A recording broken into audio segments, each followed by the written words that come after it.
કોંગ્રેસના અમદાવાદના પૂર્વના લોકસભા ઉમેદવાર પિતાએ કોંગ્રેસમાંથી રાજીનામું આપ્યું। રોહન ગુપ્તાના પિતા રાજકુમાર ગુપ્તાએ કોંગ્રેસમાંથી રાજીનામું આપ્યું છે। 40 વર્ષ કોંગ્રેસ પાર્ટીના સભ્ય રહ્યા બાદ અચાનક જ રાજીનામું આપ્યું। રાજકુમાર કોંગ્રેસમાં મહામંત્રી, ઉપપ્રમુખ અને ખજાનચી રહી ચૂક્યા છે। નાદુરસ્ત તબિયતને કારણે રાજીનામું આપ્યું હોવાનો પણ ઉલ્લેખ કરવામાં આવ્યો। આ પુત્ર લોકસભામાં કોંગ્રેસના ઉમેદવાર અને પિતાએ રાજીનામું આપ્યું છે। તો રોહન ગુપ્તા ઇલેક્શન નહીં લડે અને રોહન ગુપ્તાએ ચૂંટણી લડવાની ના પાડી છે। આ મહત્વપૂર્ણ અને મોટા સમાચાર। લોકસભામાં કોંગ્રેસના ઉમેદવાર તરીકે જાહેર કરવામાં આવ્યા હતા અને તેમણે હવે ના પાડી છે ચૂંટણી લડવાની। નરેન્દ્ર રાઠોડ ફોનલાઈન પર। નરેન્દ્ર, શું કારણ હોઈ શકે તેની પાછળ?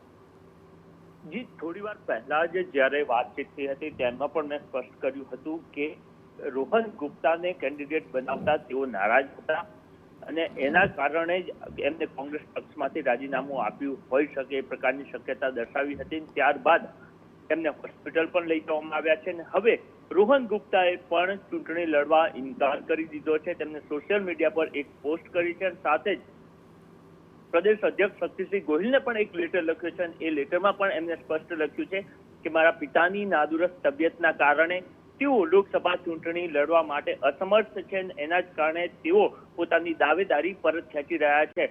મહત્વનું છે કે અમદાવાદ પૂર્વ કે કોંગ્રેસ ભારતીય જનતા પાર્ટીનો ગઢ રહેતો હોય છે ને જ્યારે નામની જાહેરાત થતી હોય છે ત્યારે એ બાબત સ્પષ્ટ થઈ જતી હોય છે કે ભારતીય જનતા પાર્ટીની અહીંયા જીત થશે તો મોટા માર્જિનથી જીતશે અને ત્યાં રોહન ગુપ્તાની પસંદગી કોંગ્રેસ દ્વારા કરવામાં આવી છે કારણ કે એક શહેરી છે, શિક્ષિત છે અને આ સિવાય તેઓ કોંગ્રેસ પાર્ટી તરફથી અવાજ મીડિયામાં ઉઠાવતા રહ્યા છે કારણ કે તેઓ કોંગ્રેસ પ્રવક્તા પણ છે અને એના જ કારણે એક યુવા ચહેરા તરીકે એમને તક આપવામાં આવી હતી।